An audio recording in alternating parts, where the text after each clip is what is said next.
เวลาที่เราเดินไปเที่ยวคนเดียวเดินไปออกกำลังกายคนเดียวบางทีเราก็ต้องการให้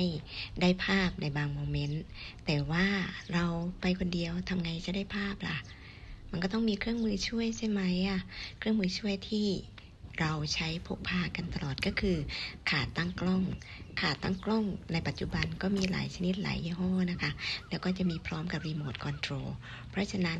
เท่าที่เคยใช้มาก็มีหลายยี่ห้อแต่ตัวนี้รู้สึกว่ามันจะกระทัดรัดแล้วก็เหมาะนะคะมีความยาวเวลาพับเก็บจะเก็บได้ในกระเป๋าเล็กๆของเราและเวลาที่เราพกพาไปก็จะไม่เกะกะหูตาเวลาเราจะหยิบจับออกมาตั้งกล้องถ่ายก็จะไม่เกะกะหูตาของผู้คนที่ผ่านไปมาใกล้ตัวเราเพราะฉะนั้นใครที่เก้อเขินไม่กล้าที่จะหยิบกล้องหรือไม่กล้าที่จะถ่ายรูปหรือเกรงใจคนรอบข้างที่จะขอให้เขาช่วยถ่ายรูปให้ก็นี่เลยค่ะ